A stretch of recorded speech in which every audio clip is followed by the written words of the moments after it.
On a mild June afternoon, the gardens of Willowbank House seemed the very picture of English serenity. The rose beds were in their most flamboyant bloom, the lawn trimmed with a sort of precision that suggested both pride and a great deal of free time, and the tables, draped in starched white linen, supported a generous array of sponge cakes, crystallized ginger biscuits, and little triangular sandwiches trimmed so neatly one might have suspected a ruler had been involved. Mrs. Lavinia Harcourt, the lady of the house and chairwoman of the St. Mary Mead Benevolent Society, moved among her guests with a gracious smile that failed, every so often, to conceal a peculiar flutter of anxiety around her eyes. Those familiar with her, of which the village held many, would later recall that she seemed rather on edge, though each would offer a different reason for why. It was, by all appearances, an ordinary garden party. Reverend Clement waxed warmly about parish funds, Colonel Denning boomed about his dahlias with military authority, and Miss Weatherby complained, as she did every year, that the sponge cake lacked sufficient lemon zest. Amid the polite chatter, Miss Marple, a slight figure in a pale blue summer dress, sat pleasantly near the shade of a lilac tree. She appeared entirely content with her cup of tea, her needles clicking gently as she resumed a bit of soft pink knitting. Few took note, as usual. She was, after all, simply Miss Marple, a sweet, older lady with kind eyes and a fondness for wool. Yet, as she listened to the pattern of the conversations, their interruptions, their odd silences, the strained politeness, her needles paused ever so slightly. Something, she sensed, was amiss at Willowbank House. The disturbance arrived at 4:30. A maid, Margaret, a timid creature barely out of girlhood, rushed into the garden with such pallor and panic that the crowd fell abruptly silent. Her apron was twisted, her breath uneven, and before she spoke a single word, Mrs. Harcourt's teacup rattled in its saucer. "Madam," Margaret gasped, her voice cracking. It's Mr. Harcourt. Sir." A collective murmur rose. Mrs. Harcourt swayed, clutching the edge of the nearest table. "Edward? What about Edward?" Margaret pressed a trembling hand to her mouth. "In the study. Oh, ma'am, there's blood." The scream that followed might have echoed through all of St. Mary Mead. Guests scattered in alarmed confusion, several demanding explanations while others rushed toward the French doors leading into the house. Colonel Denning barked instructions to no one in particular. Miss Weatherby swooned. Reverend Clement fumbled for words of comfort and found none. Miss Marple alone did not rush. She folded her knitting neatly into her bag, calmly set down her teacup, and rose with a look of quiet, grave understanding. Inside Willowbank House, down the polished corridor lined with family portraits, lay the study, a room known for its handsome mahogany desk, collections of rare books, and the celebrated Persian rug that had once been appraised as far too fine for village life. Now, across that very rug, a jagged splash of dark red spoiled the intricate pattern. And at the edge of the stain, slumped against the desk as though he had simply grown tired and sat down for a rest, was Edward Harcourt, unmoving, pale, and unmistakably dead. A stir of gasps filled the room as guests gathered at the threshold, horrified. Mrs. Harcourt collapsed into sobs. The police were sent for at once, though no one yet dared to approach the body, except for Miss Marple, who stood very still in the doorway, her eyes quietly taking in the room's details. The untouched glass of sherry on the side table, the open drawer in the desk, the single sheet of paper lying askew, and the oddly displaced footstool near the window. Nothing obvious, nothing dramatic. But to Miss Marple, a handful of small, curious details. Without a word, she stepped back as Inspector Graves arrived, eager to take command. The villagers would recount for weeks that the bloodstain on the Persian rug was the most dreadful sight they had ever witnessed. But Miss Marple, with her soft expression and thoughtful frown, understood at once what others did not. Someone in St. Mary Mead had meant for this death to look very different than it truly was. The shock of Edward Harcourt's death lingered in the air long after Inspector Graves had cordoned off the study and begun ushering the guests back into the garden. The once cheerful party had dissolved into clusters of uneasy whispers. People stood in tight circles, clutching half-finished glasses of lemonade or abandoned plates of sandwiches as though they might provide some comfort.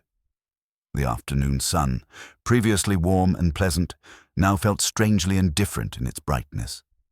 Mrs. Harcourt had been taken upstairs by the vicar's wife, who guided her gently away from the commotion. Rumour moved more quickly than any official statement. By the time the inspector stepped outside, the village had already reached no fewer than 6 separate theories, each more dramatic than the last. Colonel Denning insisted with growing irritation that Harcourt must have died of some infernal heart complaint.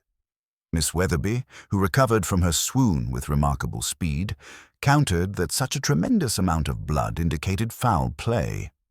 Mrs. Partridge, the local dressmaker, declared she'd always known something was wrong in that house, though precisely what she couldn't say.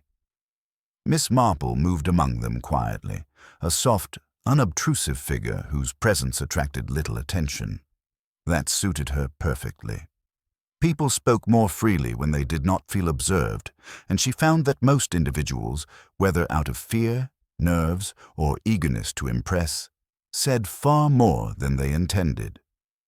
As she passed by the tea table, she overheard Mrs. Partridge murmuring to a friend that she had seen Edward Harcourt arguing with someone earlier that week, a gentleman from London, well-dressed but with a sharp look in his eye. The friend responded with a sniff, claiming she had heard raised voices coming from the Harcourt study the previous evening, though she could not say who had been shouting. Another guest insisted that Edward had been in perfect spirits at the post office that morning, chatting amiably as he collected a parcel. Such an assortment of observations could easily be dismissed as gossip, but Miss Marple knew better than to disregard the idle talk of villagers. Beneath every exaggeration or misremembered detail lay a small piece of truth, if one only listened carefully enough. Inspector Graves, however, was not inclined toward such subtleties. A brisk man with a thick mustache and a fixed belief in tidy conclusions, he approached Miss Marple as she stood by the roses, her hands folded neatly. "Miss Marple," he greeted her, respectful yet distracted. "Quite the scene, I'm afraid. Best not to linger in the speculation. Half of these people wouldn't know the truth if it tripped over their garden tools." She gave him a mild smile. "Oh, I wouldn't say that, Inspector. People often notice more than they realize." He grunted non-committally, already scanning the remaining guests. "A dreadful business. Still, I expect we shall find our culprit soon enough. Mr. Harcourt's manservant says he heard a commotion in the study just before the body was found. Most likely a quarrel turned violent." "A quarrel?" Miss Marple repeated gently. "Between Harcourt and his nephew," the inspector said. "Young Stephen Harcourt. Apparently they've been at odds over money for ages. Neighbors heard arguments. Loud ones." Miss Marple's expression hardly changed. "How unfortunate." "A motive as clear as daylight," Graves continued, with the tone of a man who believed the matter nearly resolved. "We'll bring the boy in for questioning as soon as possible." "Indeed," she murmured, watching as the inspector strode off again. She did not doubt Stephen Harcourt's temper. Indeed, she had observed it once at the grocer's, when he had taken offense at being short-changed by a halfpenny. But tempers alone rarely led to murder, and Miss Marple found it strangely curious that the inspector seemed so ready to embrace the first convenient explanation. Her thoughts drifted back to the study. The untouched sherry, the open drawer, the paper out of place, the oddly moved footstool. They were such small things, insignificant to most, but experience had taught her that human beings rarely understood how very revealing their minor actions could be. The guests had begun to disperse now, many eager to retreat home and share the news before anyone else could claim possession of the freshest version. The maid, Margaret, still pale and trembling, lingered near the house, twisting her apron nervously. Miss Marple approached her with the gentlest of steps. "You've had quite a fright, my dear," she said softly. "Would you sit with me for a moment?" Margaret nodded, swallowing hard, and allowed herself to be guided to a stone bench beneath the lilac tree. It was the same bench Miss Marple had occupied earlier, though the air around it now felt heavy with unease. "When you found Mr. Harcourt," Miss Marple began kindly, "did you happen to notice anything unusual? Not anything large, just a small detail that felt out of place?" Margaret bit her lip, thinking. I don't know, miss. I only saw him on the rug. All that blood." "Yes," Miss Marple said gently. "A dreadful sight. But before that, had you been in the study earlier? Was anything different when you returned?" The girl hesitated. "Well, the window was open when I found him. I'm sure I'd closed it that morning. Mrs. Harcourt doesn't like the draught." "A window open," Miss Marple echoed, thoughtful but not surprised. Margaret nodded again, still trembling. "And the room smelled odd. Not like blood or anything.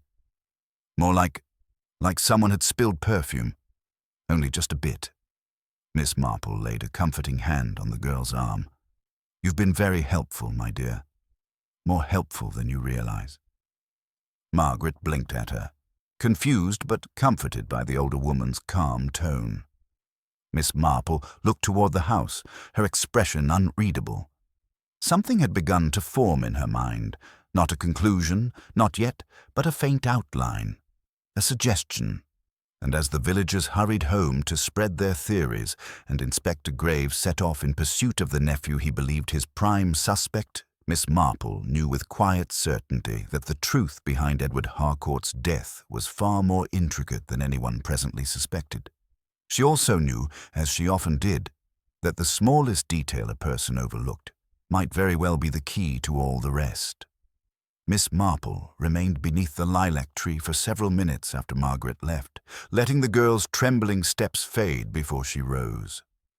The garden was nearly empty now, save for a few stragglers reluctantly drifting toward the gate, each desperate to claim they'd witnessed some essential detail.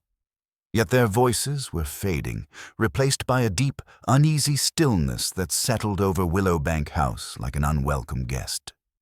She made her way to the gravel path, walking with the unhurried grace of someone whose thoughts were taking careful shape. The open window, the faint scent of perfume. Such small, curious details, not easily explained by a quarrel between uncle and nephew.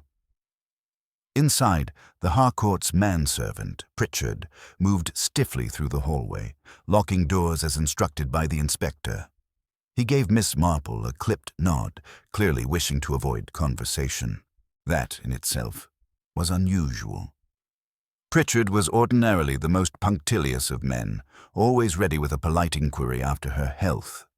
Today, however, he kept his gaze averted, as though preoccupied by something he could not afford to let slip.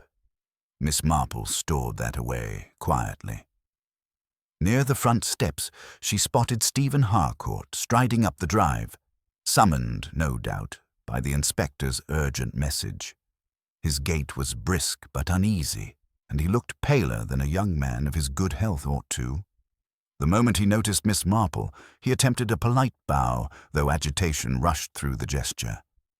"Miss Marple," he said, breathless, "I came as soon as I heard.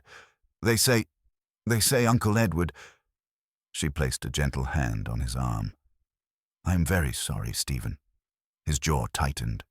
"Inspector Graves thinks I might have had something to do with it. He sent word for me at once. Ridiculous. Well, we argued, yes, but that hardly means—" Miss Marple watched him with her clear, bird-like gaze. "Arguments can mean many things, my dear." He raked a hand through his hair, exasperated. "We disagreed about money, that's all. He accused me of being frivolous. I accused him of being controlling. It was perfectly normal for us." "That is often said about quarrels," Miss Marple observed softly. Then, after a moment, "Did you see him this morning?" Stephen hesitated. "No, not since last night." "Ah." A simple sound, barely audible, yet it unsettled him. Before he could say more, Inspector Graves emerged from the front door, shoulders squared with the certainty of a man who felt the case moving into comfortable territory. "Stephen Harcourt," he called, beckoning. "I'll need a word with you in the drawing room." Stephen cast a helpless look at Miss Marple, then followed the inspector inside. The door closed behind them with a softness that belied the tension within. Miss Marple did not follow. Instead, she stepped lightly down the path toward the side of the house, where a narrow trail wound past the windows of the study. She paused before the open window, the very one Margaret had mentioned. A faint breeze stirred the curtain, carrying with it a whisper of something floral and unfamiliar. She leaned slightly closer. Not perfume, she realized, but something trying to resemble it. Something diluted or hastily applied. Inside, she could just see the corner of the Persian rug, the stain darker now as the light shifted. It was odd, so very odd, that a murderer intent on concealing their involvement would bother with perfume. Unless, of course, the scent was something they could not help leaving behind, or something they had wished to mask. She moved on, continuing the slow circuit of the garden. Her path took her toward the side gate, where two villagers had halted their departure to whisper with breathless vigor. "I heard Mrs. Harcourt's cousin arrived unexpectedly last night," said one, eyes wide with significance. "From Bath, wasn't it?" "Brighton," corrected the other solemnly. "And why so late? That's what I'd like to know." Miss Marple pretended not to hear, though she noted every word. When she reached the gate, she paused to glance back at the house. The curtains in the study fluttered again, as though disturbed from within. Something had happened there, something planned with more thought than the inspector imagined, and whoever had done it had relied very much on the village's willingness to seize upon the obvious suspect. As she walked home along the quiet lane, Miss Marple's steps remained measured, calm. The scent of wild honeysuckle mingled with the cool air of early evening, and a few birds chirped their last notes before settling in for dusk. To any passer-by, she was simply Miss Marple strolling back to her cottage, but her mind was far from tranquil. She reflected on the drawer left open, the misplaced footstool, the open window, the faint floral smell, and the inspector's eagerness to seize upon Stephen as the culprit. All were fragments, unconnected, unclear, but each with a soft, persistent whisper that they belonged to a design. She also remembered Mrs. Harcourt's trembling hands earlier that afternoon and the flicker of something more than shock behind her eyes.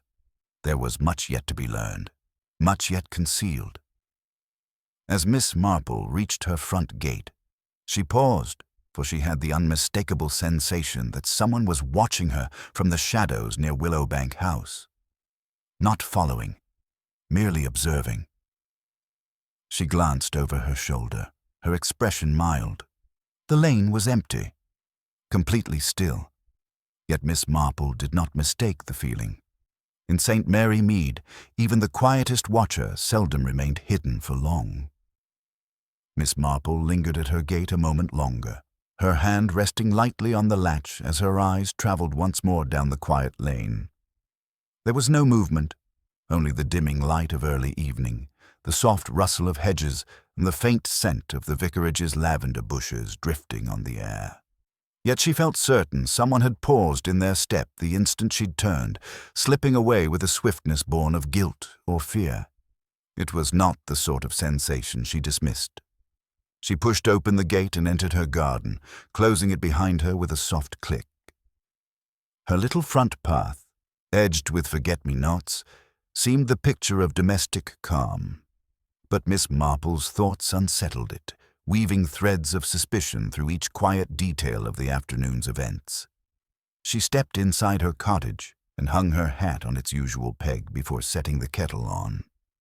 Even her tidy kitchen, so familiar and comforting, did nothing to dispel the uneasy undercurrent that had followed her from Willowbank House. While the kettle began to murmur, she sat at her small writing desk, folded her hands, and allowed her mind to settle with intention. It was then that she noticed the faintest indentation on her doormat, dirt from a shoe she did not recognize.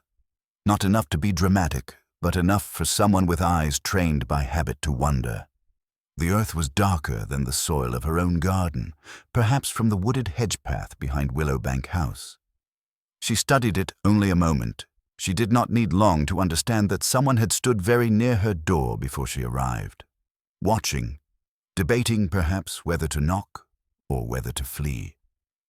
The kettle whistled, breaking her reflection. She rose, poured herself a cup of tea, and carried it to her sitting room, where the fading daylight cast long shadows across the floral wallpaper. She sipped slowly, letting the warmth ease the tension in her hands, though her thoughts remained sharp. It was not until nearly 7 o'clock that a brisk knock sounded at her door. Miss Marple rose and opened it to find Inspector Graves standing on her threshold, cap in hand, mustache bristling with frustration. "Miss Marple," he said abruptly, "I hope I'm not disturbing you." "Not at all, Inspector. Do come in." He stepped inside, glancing about her cottage as though the floral curtains might conceal a clue he sorely needed. She led him to the sitting room, where he declined tea with a wave, unusual in itself, for he was a man fond of habitual comforts. "I've just finished speaking with Stephen Harcourt," he said, lowering himself heavily into a chair. "Hot-headed boy, but he's not stupid. He denies being anywhere near the study all afternoon." "And do you believe him?" Miss Marple asked softly. "I—" Graves rubbed his forehead. "His alibi is thin, I'll grant you that. Claims he went walking to clear his head. No witnesses, but he didn't seem rattled in the way I'd expect of a murderer." Miss Marple nodded. "Most murderers do not behave as one expects." "No, perhaps not." He sighed. "But I've another complication. Mrs. Harcourt fainted again. Had to be put to bed. The doctor says shock, but I suspect something else is weighing on her." "I dare say it is," Miss Marple murmured. "Deaths in the family often reveal more strain than people show." "Speaking of strain," Graves added, leaning forward, "the manservant, Pritchard, looked decidedly uneasy. Couldn't tell if he was hiding something or simply overwhelmed. Said he heard nothing, saw nothing, a rather convenient nothing." Miss Marple's fingers tightened momentarily around her teacup. Pritchard's behavior earlier had not escaped her either. "Inspector," she said after a moment's thought, "did you notice the open window in the study?" "I closed it myself," he replied. "Draught would disturb the scene." "And the scent?" she asked gently. He frowned. Scent. Margaret, the maid, mentioned it. Something faintly floral. Perhaps masking. "Something else?" Inspector Graves hesitated. "I didn't notice any scent." Miss Marple gave a mild, polite smile. Many men do not. He cleared his throat awkwardly, then said, "I can't piece it together yet. None of it feels quite right." "No," Miss Marple agreed softly. "It does not." She watched him, the way he tugged absently at the brim of his cap and stared into the teacup he'd refused. He was a practical man, not yet accustomed to puzzles woven in delicate strokes. At length, he stood. "Well, you usually have a sense for these things, Miss Marple.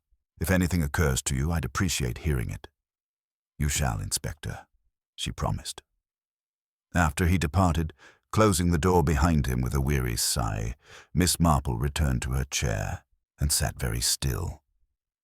Dusk had deepened outside, and the quiet lane was touched only by the soft glow of lamplight from neighboring windows. She reflected on Pritchard's nervousness, Stephen's agitation, the unmistakable presence of someone watching her, and the curious floral scent in the study, something delicate and fleeting, attached, very likely, to a person who had been in that room not long before the murder. It was the pattern that intrigued her, each clue singular on its own, yet together forming a faint outline of intent and premeditation. Miss Marple allowed herself a small sigh as she reached for her knitting needles. Already she suspected the truth was not what most believed. Not a sudden quarrel, nor a crime of passion, but something layered beneath polite smiles and genteel facades. And as she cast the first stitch, the faintest scrape sounded outside her window, so quick and soft that another person might have dismissed it as a stray branch tapping the glass. Miss Marple, however, set her knitting down and looked toward the window with quiet certainty. Someone was still following the story's progress. Miss Marple did not rise immediately. She sat poised and still, her hands folded neatly atop her knitting, listening to the subtle hush beyond the glass. A soft rustle, then nothing, only the ordinary creaks of a village gradually settling into night. But the earlier sensation at her gate, the disturbed doormat, the fleeting presence in the lane, it was all of a pattern. Someone wished to know how much she suspected, and someone feared she might notice something they had overlooked. After a moment, she rose, crossed the room without turning on a brighter lamp, and gently pulled back a corner of the curtain. The lane outside her cottage appeared calm and empty, the soft glow of the vicarage lamp, the shadow of the old elm, the faint fog gathering over the hedges. Not a soul in sight. Yet Miss Marple felt neither fooled nor comforted. She let the curtain fall back into place and resumed her seat, this time with a firmer set to her posture. She had spent a lifetime observing human nature, and fear, true fear, had a particular shape. Tonight, someone in St. Mary Mead had worn that shape like a cloak. By the time she prepared for bed, her thoughts had become more orderly. She always found that a clear sequence of events laid out in one's mind was the best defense against confusion. Edward Harcourt's death, the state of the study, Pritchard's nervousness, Stephen's defensiveness, Mrs. Harcourt's collapse, and now the persistent watching, these were not isolated curiosities. They were steps in a story someone desperately hoped would mislead. Morning came quietly, as mornings do in St. Mary Mead, with a soft grey light slipping through curtains and the calls of sparrows gathering near the hedgerow. Miss Marple rose early, tidied her room with brisk efficiency, and set water to boil. She rarely wasted mornings. They often held truths that afternoons obscured. And indeed, even before she had finished her breakfast, a knock sounded at her door. Light, quick, almost furtive. She opened it to find Margaret, the young maid, wringing her hands on the top step. "Oh, Miss Marple. Miss, I'm so sorry to come so early," the girl stammered. "But I didn't know who else to speak to."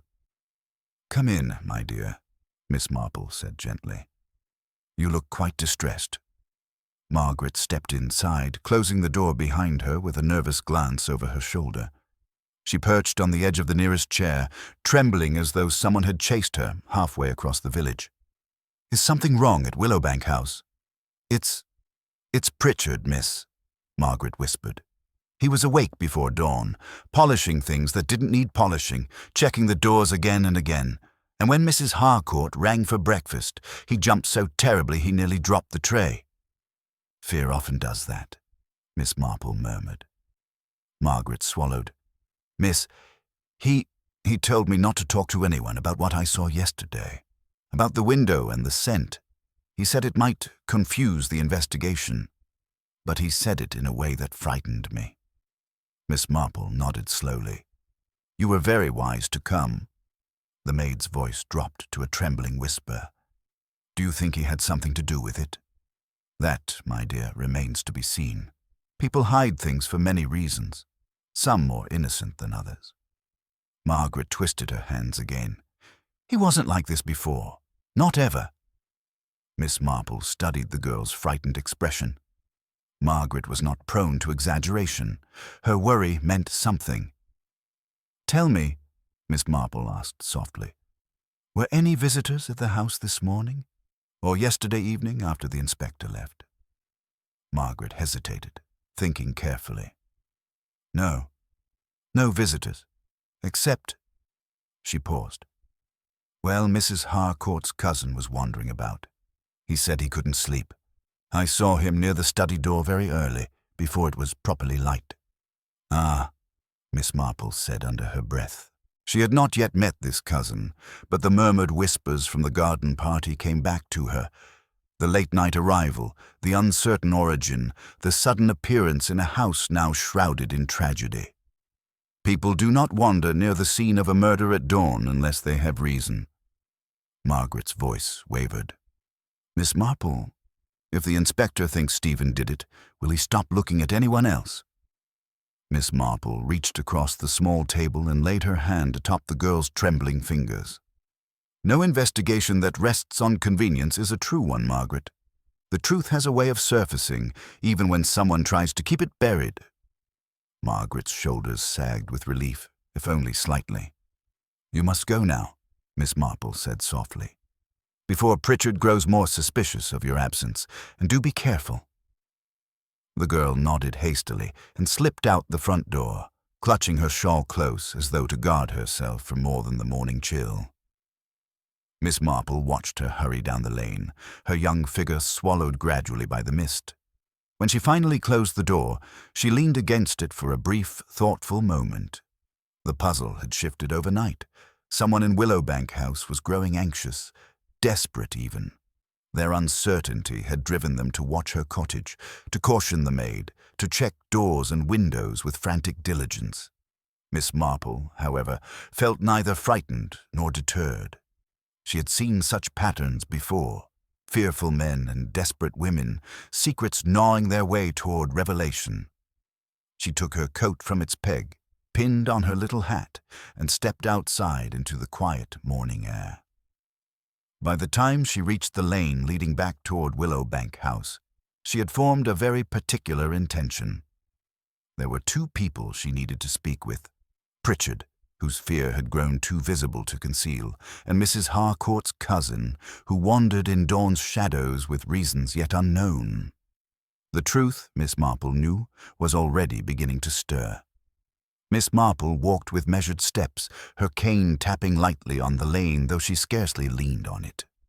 Morning mist clung to the hedgerows, softening the edges of the village, but her thoughts cut through that haze with clarity. The time for polite observation was slowly giving way to gentle inquiry, very gentle, for people with troubled consciences tended to withdraw like startled birds if pressed too abruptly. As she approached Willowbank House, she noted a figure lingering near the gate, a young man, tall and slim, his coat slightly rumpled as though he had dressed in haste. He stood with his hands clasped behind his back, staring at the gravel path that wound toward the front door. Mrs. Harcourt's cousin, if she was not mistaken. He started slightly when he noticed her, then composed himself with a strained smile. Miss Marple, isn't it? I saw you at the party yesterday. His voice was pleasant enough, but his eyes held an alertness that belied his casual posture. Leonard Price. Lavinia is my cousin. Good morning, Mr. Price, Miss Marple said kindly. A dreadful turn of events yesterday. How is your cousin this morning? Not well, he replied with a grimace. She barely slept, terribly shaken. I can imagine. Miss Marple's gaze drifted to the dew-soaked lawn. The loss of a husband is always a severe blow, and when the manner of death is unexpected, it unsettles the whole household. Leonard's jaw tightened. Inspector Graves believes Stephen is responsible. I suppose that makes things easier for him. Does it seem easy to you? Miss Marple asked gently. He hesitated. Well, no. But Stephen has always been rather volatile. He and Edward fought constantly. Volatility is a curious thing, she murmured. Very visible, very convenient. Leonard's posture stiffened just perceptibly. Before she could pursue that thread, the front door opened and Pritchard stepped out, closing it quietly behind him. He froze upon seeing her, his face draining of what little color it held. The poor man clasped his hands together, as though afraid they might betray him.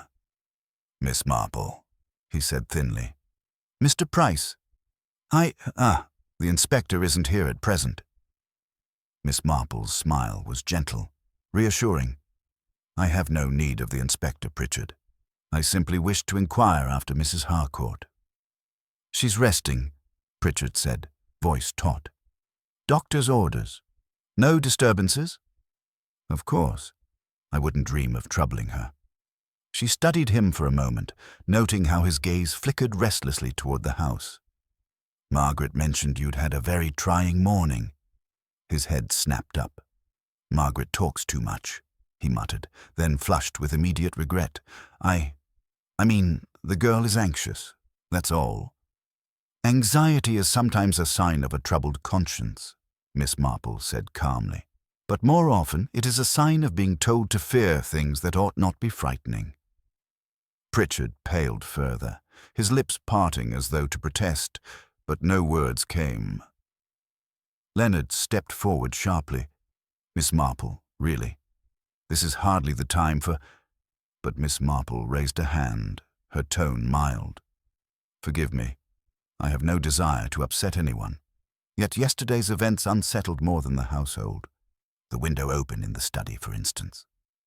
Pritchard's breath hitched so slightly that only a very attentive observer, such as Miss Marple, would have noticed. Leonard, however, stiffened. "Window? What window?" "The study window," she said gently. "Margaret had closed it that morning. Someone opened it again. Such a small thing, easily overlooked." She allowed a brief pause. "Unless it served a purpose." Leonard's eyes narrowed. What purpose could an open window possibly serve? "Oh," Miss Marple said lightly. "Many things. Letting in fresh air, letting out unpleasant scents, or offering someone a quiet exit."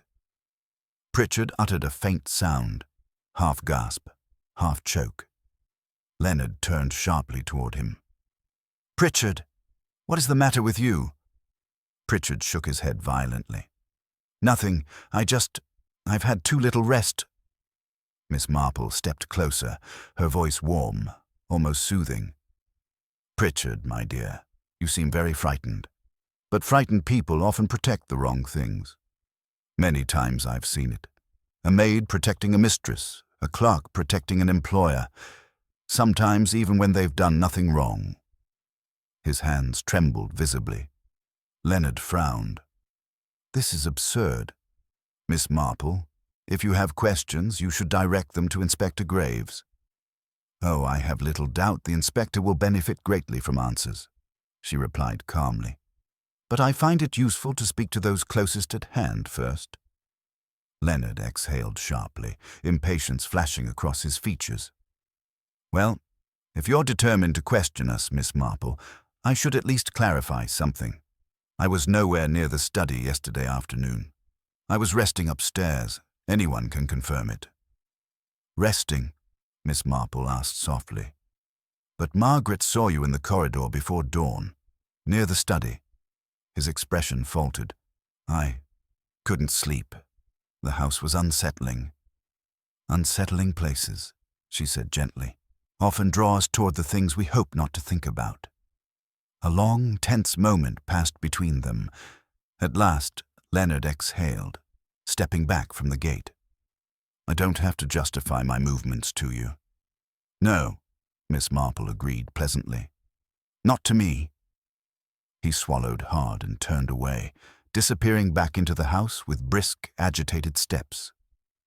Pritchard lingered only a moment more, wringing his hands, then followed, shutting the door perhaps a little too quickly. Miss Marple stood on the path, her face serene though her mind was anything but. Fear was mounting inside Willowbank House. Not merely the fear of loss, or the shock of murder, but the fear of a secret unraveling. And as she walked slowly back toward the village, she reflected, not without a familiar pang of quiet sadness, that the truth, when cornered, often led frightened people to do even more desperate things. The next piece of the puzzle, she knew, would reveal itself soon. Very soon indeed. Miss Marple had not gone far when the stillness of the lane was interrupted by the hum of a motor car approaching from behind. She stepped gently aside as Inspector Graves's car slowed beside her, gravel crunching beneath the tires. He leaned out the window, his expression taut, the brim of his hat casting a sharp line across his brow.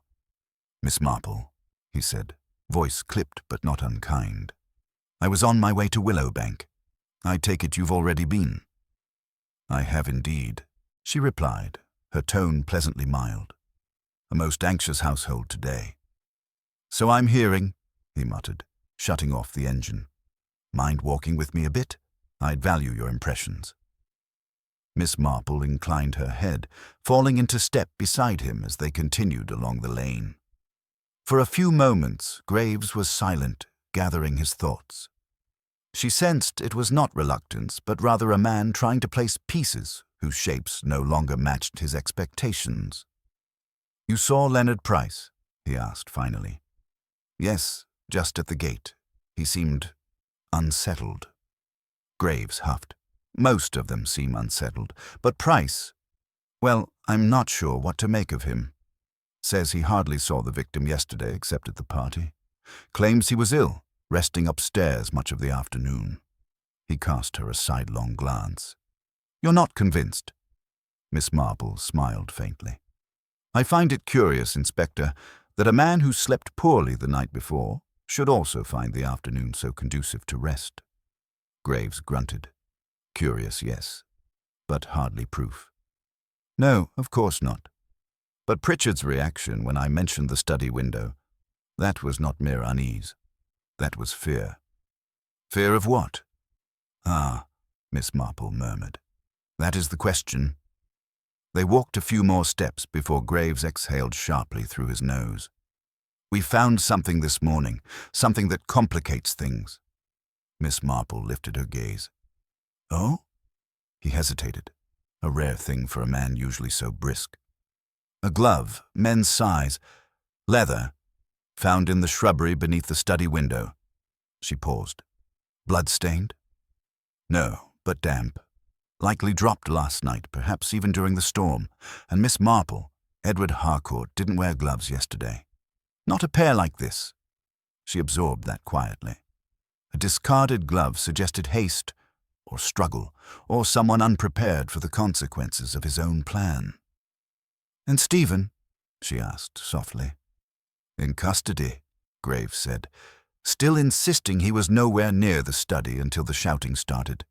"He's belligerent, yes, but not stupid. If he'd had a hand in Harcourt's death, I doubt he'd be careless enough to leave a glove by the window." Miss Marple's gaze drifted thoughtfully to the hedgerows. "Then perhaps the glove does not point to guilt, but rather to someone who wished to appear guilty, or someone who panicked." Graves's jaw tightened. "You think Stephen is being set up?" "I think," she said gently, "that people sometimes believe removing one obstacle will set their lives aright. But murder is seldom so tidy, and the truth hardly ever lies where it is most conveniently placed." Before Graves could respond, the sound of hurried footsteps echoed behind them. They turned to see Margaret, the maid, running down the lane, her apron fluttering wildly, her face pale as linen. "Miss Marple, Inspector!" she cried, breathless. "Please, you must come, quickly." Graves stepped forward at once. "What's happened?" Margaret struggled to catch her breath, one hand pressed to her chest. "It's Mrs. Harcourt, sir. She's taken faint again, but it's not just that. She said something strange. She keeps repeating it like she's terrified." Miss Marple laid a steadying hand on the girl's arm. "What is she saying, dear?" Margaret swallowed hard. "She says she heard someone in the house last night. Not Stephen. Someone moving about after everyone else had gone to bed." Graves stiffened. "At what time?" "Late, sir. Very late. She won't say who she thinks it was, but she looked so frightened. Please, will you come?" Inspector Graves exchanged a grim look with Miss Marple, then nodded briskly. "Take us to her," he said. As Margaret rushed ahead, Miss Marple followed, her steps quickening despite her age. Mrs. Harcourt's fear was no small matter, not if she had sensed someone creeping through the house at the very hour Edward Harcourt met his end. And in Miss Marple's mind, one quiet, chilling thought unfurled like a thread being drawn from a fraying tapestry. The murderer had not finished moving about that night, not by a long stretch. Mrs. Harcourt was seated in the drawing-room when they arrived, perched on a delicate rose-patterned settee that made her look even smaller than she already was. Her hands were clasped tightly in her lap, knuckles white against the soft blue of her dress. At the sound of footsteps, she looked up sharply, her eyes searching, first with fear, then with an almost desperate relief when she recognized Miss Marple. "Oh, thank goodness," she whispered. I didn't want to say more unless you were here." Inspector Graves gave a curt nod, keeping his tone firm but not unkind. "Mrs. Harcourt, Margaret tells us you remember something about last night." She hesitated. The words hovered on her lips, trembling, as though uncertain whether they wished to be spoken. Miss Marple moved closer, settling gently beside her. The older woman's presence seemed to steady her, if only slightly. "Perhaps," Miss Marple murmured. "It would help to begin with when you went to bed." Mrs. Harcourt took a shaky breath. "It was late, nearly 11. Edward had stayed downstairs to tidy his papers after the guests left. I didn't think much of it. He sometimes preferred to work when the house was quiet." Graves made a note, though he had likely heard much of this already from the staff. "I just put out the lamp," she continued slowly, "when I heard someone in the corridor. Light steps at first. Not hurried but cautious, as if they were trying not to disturb anyone." "The corridor outside your room?" Graves asked. "Yes. At first I thought it was Stephen," she admitted. "He often wanders when he's had too much to drink, or too much to think." Her voice softened on that last phrase, heavy with a sorrow that seemed older than the previous night's tragedy. "But it wasn't him," Miss Marple said gently. Mrs. Harcourt shook her head. "No, Stephen's steps are heavier. Dragged, almost. These were different, softer, measured. I thought perhaps it was a servant, but Margaret and Lily had both gone home early because of the storm." "Did you see who it was?" Graves pressed. "No. I opened my door only a crack, enough to hear them descending the stairs. And then," she swallowed, "a faint sound from the study, not a thud. More like something brushing fabric, or someone moving in the dark." A hush fell over the room, broken only by the faint ticking of the mantel clock. Miss Marple looked thoughtful, her expression mild yet distant, as though her mind were tracing the quietest corners of the night in question. "And why did you not mention this earlier?" she asked softly. Mrs. Harcourt's hands twisted together helplessly. "Because I wasn't sure, and after everything," her voice cracked. "I didn't want suspicion falling on someone innocent. I thought the police were certain it was Stephen. And She looked away, racked with guilt. "I didn't know what to believe." Inspector Graves exhaled slowly, rubbing the bridge of his nose. "Madame, this is important. Whoever those steps belonged to, they were likely involved, in some fashion, in your husband's death." Mrs. Harcourt closed her eyes as if the words physically struck her, and Miss Marple laid a comforting hand on her wrist. "Fear muddles the memory," she said kindly. "But sometimes, after speaking it aloud, a detail returns. Something small, but helpful." Mrs. Harcourt shook her head, but then paused. The faintest ripple passed across her brow. "There was one thing," she whispered. Both Inspector and Miss Marple leaned fractionally closer. "Whoever it was," she said, "they paused on the second stair, just for a moment, as if listening, and then I heard a soft clink. Metal on metal, perhaps. Like a key or a locket, striking a button." "A locket?" Graves repeated. She nodded. "Yes, my husband used to wear one, an old family piece, but he didn't have it last night." "No," Miss Marple murmured, "but someone else might." Before Graves could question her further, the drawing-room door creaked open and Leonard Price stepped inside. He stopped short at the sight of the assembled group, color rising in his cheeks. "Oh," he said stiffly. "I didn't realize. Mrs. Harcourt, forgive me. I only came to see how you were faring." Mrs. Harcourt managed a weak smile. "Thank you, Leonard. I'm managing." Miss Marple's eyes drifted, ever so casually, to the chain visible at Price's collar. A thin silver chain, the sort often used for pocket watches, or small pendants. Leonard noticed her glance and instinctively lifted a hand to it, as though to shield it from sight. Inspector Graves did not miss the motion. "Price," he said evenly, "a word with you in the hall." Price stiffened.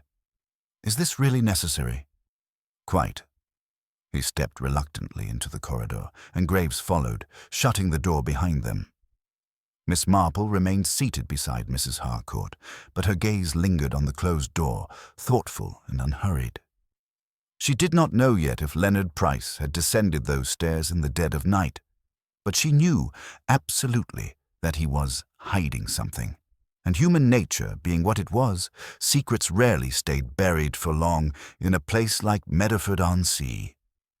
The murmur of voices from the hall filtered faintly through the drawing-room door, Inspector Graves' tone controlled but firm, Leonard Price's sharper, on edge.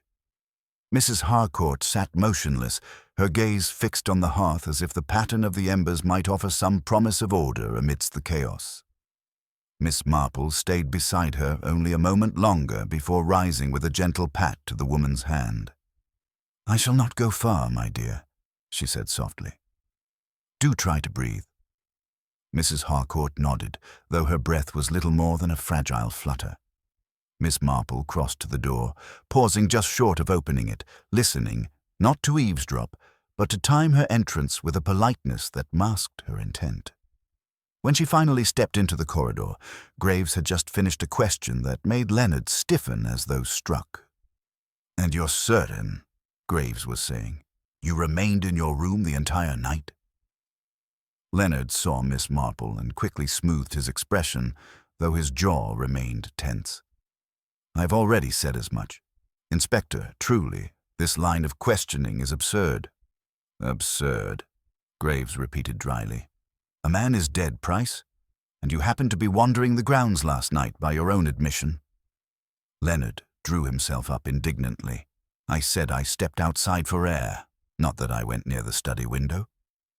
Miss Marple approached them with her usual mild, apologetic smile, the kind that disarmed even the most defensive temperament. "My dear Inspector, I hope I'm not interrupting anything too delicate," she said. "Not at all," Graves replied, though a muscle twitched near his temple. "Price was just explaining his movements." "Movements," Miss Marple echoed thoughtfully. "Oh, but that reminds me. Mr. Price, what a charming chain you wear. Silver, is it not? Quite old-fashioned." Leonard blinked, caught off guard. Yes, it belonged to my father. I wear it for sentiment, Miss Marple." "Of course, sentiment is such a peculiar thing," she said kindly.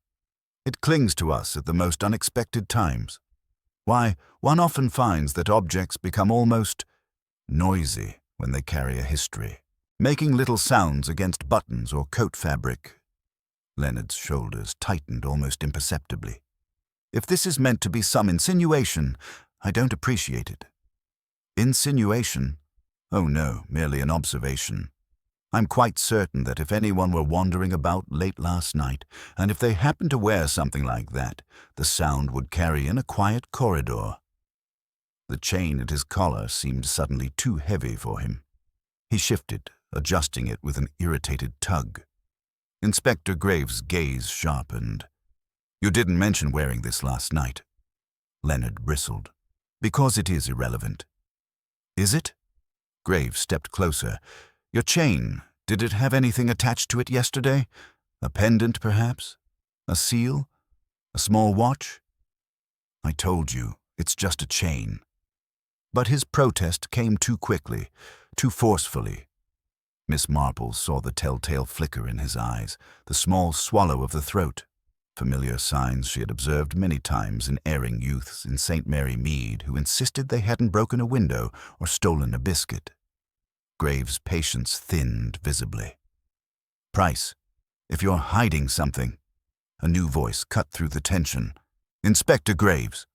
The butler, Pritchard, hurried down the corridor, his face unusually drained of its customary composure. He held a small folded slip of paper between two trembling fingers. This just arrived," he said. "It was slipped under the kitchen door not 10 minutes ago. No one saw who left it." Graves seized the note at once, unfolding it. Miss Marple watched as his eyes scanned the few scrawled words. His jaw tightened, and his expression shifted from curiosity to grim certainty. "What does it say?" Leonard asked, unable to hide his anxiety. Graves handed the note silently to Miss Marple. Her brows lifted ever so slightly as she read the message. "Look in the garden shed before you blame the wrong man." There was no signature, no flourish, no attempt at disguise beyond an unsteady hand and hurried strokes. Miss Marple folded the note carefully. "How very interesting." Leonard gave a sharp, unguarded inhale. "A trick. Someone is trying to redirect suspicion." "Possibly," she said mildly. "Or someone is frightened of what may soon come to light." Graves straightened. All business. "I'll take 2 constables and search the shed at once." Miss Marple tapped the note lightly against her fingers. "If you don't mind, Inspector, I should like to accompany you. Garden sheds are such revealing places. People often forget what they have left behind." He hesitated only a fraction before nodding. "Very well. Price, you stay here." Leonard opened his mouth to protest, but closed it again at the look Graves gave him. Miss Marple followed the inspector toward the back of the house, her steps slow but steady.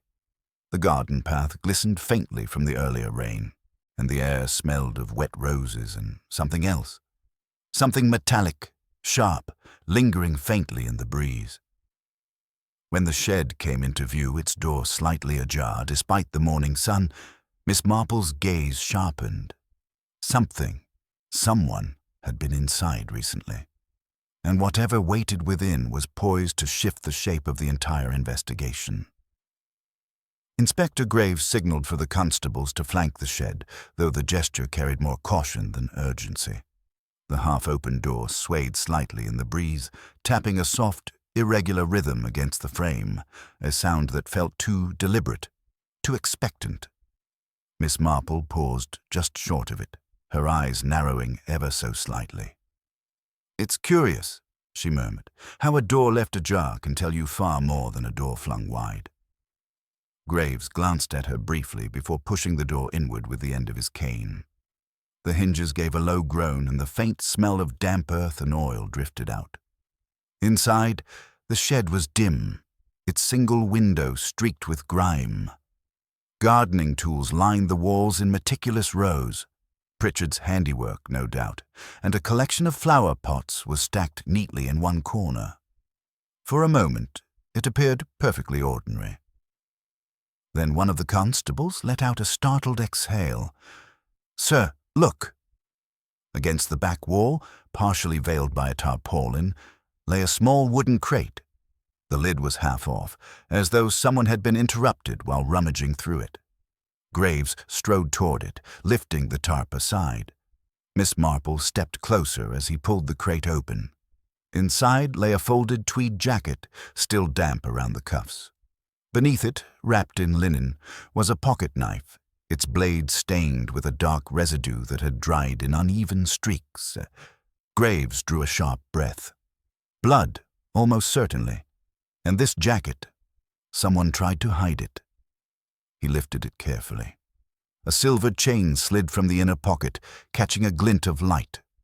It was not identical to Leonard Price's chain. Thicker, older, bearing a small pendant in the shape of an engraved crest. Miss Marple leaned forward, her expression composed but intent. "That crest," she observed, "belongs to the Harcourt family." Graves frowned. "You're sure?" Quite. Edward used to wear a similar piece in his youth. It would seem this pendant belonged to one of the relatives. But which? Graves muttered. Price isn't family. And Stephen, well, I've never seen him wear anything like this. Miss Marple touched the edge of the linen, wrapping the knife with a delicate fingertip. Inspector, the knife blade is not long enough to inflict a fatal wound unless placed with precision. And Mr. Harcourt's injury, if I recall from your earlier explanation, was delivered with force. Yes, but also hesitation. Graves stared at her. Hesitation? Oh, yes. Not the work of someone accustomed to violence. More likely someone who believed, himself driven to an unavoidable act, and then faltered. The inspector rubbed his jaw. A relative, then. Someone close. Miss Marple's eyes drifted toward the doorway. Or someone whom Edward Harcourt treated as close. At that moment, one of the constables bent down near the foot of the crate. Sir, there's something else. He held up a small scrap of torn fabric. Dark green wool, frayed at one edge. Graves examined it, his face tightening. This looks like it was ripped from a coat. Miss Marple's gaze sharpened. A coat, perhaps, worn during last night's storm, when someone ventured outside to dispose of these items. She met Graves' eyes, the smallest nod passing between them. Someone had hidden incriminating evidence in this shed, hurriedly, imperfectly, and with far more panic than skill. Graves replaced the items in the crate with a grimace. We'll have these tested, he said, though both knew it was not the scientific results that would unravel this knot.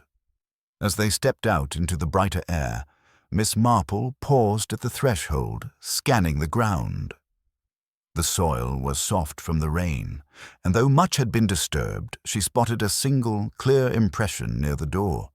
A heel mark, narrow and elegant, the type found on a well-made boot rather than on any gardener's shoe. Inspector, she said softly, indicating the print. Graves crouched. This isn't Leonard Price's footwear, nor Stephen's. No, Miss Marple agreed, but there is someone who favors well-made boots. Someone who has tried very hard to remain unnoticed. Someone who has spoken less than most, but observed far more. She straightened slowly, her face calm as drifting clouds, but her eyes bright with quiet certainty. Inspector, I believe it's time we paid another visit to Pritchard. Graves blinked. The butler. Indeed, Miss Marple said gently. Butlers, in my experience, often think themselves invisible, and invisibility, she added, can offer remarkable opportunity. The inspector stared at her, stunned. Not dismissively, but with the dawning recognition that the pattern was shifting under his feet again.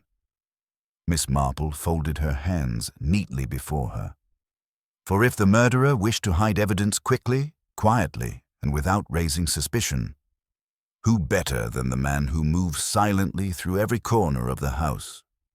And with that, she turned her steps toward Willowbank once more, her pace unhurried, her mind fitting each piece into place, like threads tightening in a tapestry whose final picture was at last beginning to show its shape. Miss Marple returned to Willowbank House with the quiet authority of someone accustomed to being noticed only when she wished to be. The air in the house was heavier than the morning mist outside, thick with suppressed anxiety and the faint, lingering scent of flowers that could not disguise the tension. Mrs. Harcourt was seated by the window again, her hands folded tightly in her lap, while Leonard Price lingered in the background, feigning casual interest in the view of the garden, though his eyes continually flicked toward the drawing-room door. Pritchard appeared from the kitchen, carrying a small tray of tea. He froze at the sight of Miss Marple, as though expecting reproach. Miss Marple's gaze, calm and unwavering, fell upon him. "Good morning, Pritchard," she said softly. "I hope you slept well." He swallowed nervously. I did, thank you, Miss Marple." His voice was clipped, but his hands trembled ever so slightly as he placed the tray on the table. "Pritchard," she continued, her voice gentle but firm, I believe you were present in the study last night after everyone had retired, were you not?" The butler's hand froze mid-air, hovering over the teacups. A flicker of color drained from his face. He opened his mouth, closed it, then tried to steady his voice. I merely checked the rooms, Miss Marple, as instructed." "Alone?" she prompted. Yes, alone," he said, though the hesitancy betrayed him. Miss Marple's lips curved faintly. "And did you, by any chance, notice the open window?" Pritchard's eyes darted to the floor. I may have closed it again, yes." "And the study?" she asked, leaning forward slightly, her eyes never leaving his.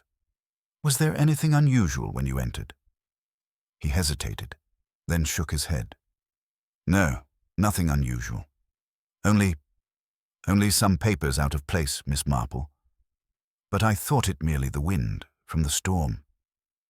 "The wind, perhaps," Miss Marple said softly. "But the papers had been moved deliberately, and someone left behind certain objects. The jacket, the knife, the family pendant, all hidden in the garden shed. You know this, do you not?" Pritchard's face paled. His lips parted as if to speak, then closed again. He trembled. I meant only to protect the house, Miss Marple. I thought if anyone found them, it would look worse for Stephen. Or—" Miss Marple's eyes flickered with quiet understanding. "Ah, you wished to protect another, and in your fear you tried to conceal evidence. But by moving it, you became part of the puzzle itself." He sagged into the nearest chair, overwhelmed, his composure unraveling. Yes, I didn't mean. I only wanted to—" Miss Marple nodded. "I understand, Pritchard. But the truth has a way of finding its own course, does it not?" Leonard Price, who had been silent until now, stepped forward, his expression a mixture of impatience and concern. "Then who killed Edward Harcourt?" Miss Marple's gaze swept the room slowly, resting on each face for the briefest moment before settling back on Pritchard. "The murderer is often the one who believes themselves invisible in their own home, who moves quietly, observes, all and under the guise of service, manipulates what others believe. In this case, the evidence has revealed a pattern. The open window, the disturbed papers, the garden shed, the discarded knife, and the footprints." She paused, her voice calm but certain. "All point to someone who knew the house intimately, someone whose fear of discovery drove them to act clumsily, yet thoughtfully." Pritchard's shoulders shook as he finally met her eyes. It was me," he confessed, voice trembling. "I didn't mean to. I only wanted to protect. He was threatening to ruin the family's reputation. I didn't want Stephen blamed, not for something he didn't do. I thought I could hide the evidence, and then no one would get hurt." The room fell into stunned silence. Mrs. Harcourt covered her mouth with a hand, her eyes wide with shock. Leonard's jaw tightened as he processed the revelation. Inspector Graves simply nodded, taking in the confession with the weight of a case resolved without ceremony. Miss Marple, however, remained serene. "Fear can cause the best of us to act unwisely," she said gently. "But now, Pritchard, the truth is clear, and Edward Harcourt's death can finally be understood, not as the fault of Stephen nor any malicious intruder, but as the tragic result of a man whose own actions created circumstances in which others were forced into desperate measures." Graves exhaled and scribbled a few notes in his pad. "I will have statements taken. Pritchard, you will come with me to the station." As the constables approached to lead the butler away, Mrs. Harcourt whispered, "I never imagined. My own housekeeper." Miss Marple patted her hand gently. "People are often not what they seem. It is not malice, my dear, but fear and devotion that sometimes lead us astray. And in quiet villages like this, appearances are preserved at great cost." The household seemed to exhale collectively. The storm that had loomed in both literal and metaphorical form over Willowbank House was passing. The garden, still glistening with dew, reflected the early afternoon sun, and for the first time since the tragedy, the house seemed less a place of tension and more a home. Miss Marple lingered for a moment by the window, looking out at the lane and the soft sway of the trees. Human nature, she reflected, could be both terribly fragile and remarkably resilient. In the end, it was observation, patience, and an understanding of the hearts within her village that had brought the truth to light. And as the constables led Pritchard quietly away, the detective allowed herself the faintest, satisfied smile. St. Mary Mead would resume its gentle rhythms, but beneath its surface, the knowledge of human frailty and courage would remain, quietly enduring, as it always had. The following days brought a curious stillness to St. Mary Mead. The village resumed its usual rhythm. The post arrived on time, the baker's shop smelled of fresh bread, and the church bells rang as predictably as they had for generations. Yet beneath this normalcy, a subtle tension lingered, as though the villagers had collectively taken a deep breath and were wary of exhaling too fully. Miss Marple spent her mornings tending to small chores and her afternoons in quiet observation, reading letters or knitting, though her mind never strayed far from Willowbank House. She noted the slight awkwardness in the market when Mrs. Harcourt ventured out with a maid, the wary glance Leonard Price cast toward the empty streets, and the subtle nervousness of Margaret, who now avoided lingering near the Harcourt residence. Inspector Graves returned to the village for a follow-up, ensuring statements were complete and that Pritchard had confessed fully to the authorities. Graves, a pragmatic man, admitted privately to Miss Marple that without her guidance, the truth might have remained obscured indefinitely. One afternoon, Miss Marple found herself walking along the hedgerows near Willowbank. The sun had softened, casting long shadows across the dew-kissed grass. She paused to examine the ground, noting footprints from days earlier, traces of hurried activity, evidence that even after confession, the tremors of fear had left their mark. It occurred to her that the human heart often leaves behind traces no less telling than the footprints in wet soil. Mrs. Harcourt greeted her politely, still fragile in spirit, but recovering slowly. Her gratitude to Miss Marple was expressed quietly, with a deep understanding that words could scarcely convey. "I cannot thank you enough, Miss Marple," she said one afternoon, standing in the drawing-room with a cup of tea in hand. "Without your insight, I do not know how we would have survived these past days." Miss Marple smiled, modestly smoothing the folds of her skirt. "It was not I who solved the puzzle, my dear, but rather the patterns within the household itself. I merely paid attention to what others overlooked." Leonard Price, who had remained mostly in the background since the confession, approached slowly. There was a newfound restraint in his demeanor, a quiet acknowledgement of the lessons learned through turmoil. "Miss Marple," he said, voice steady, "I owe you more than I can say. I had not realized how much fear can blind one to the truth and how quickly loyalty can mislead." "Indeed," she said, her voice gentle but firm. "Fear and devotion often lead good people into poor judgment. It is the understanding of human nature that guides us back to clarity." Outside, the village carried on, but Miss Marple's sharp eyes observed the subtleties. A neighbor glancing too quickly at an unopened letter, a child pausing to watch a passing stranger, a dog hesitating mid-step as if sensing unease. Even when justice has been served, life leaves small mysteries for those who notice.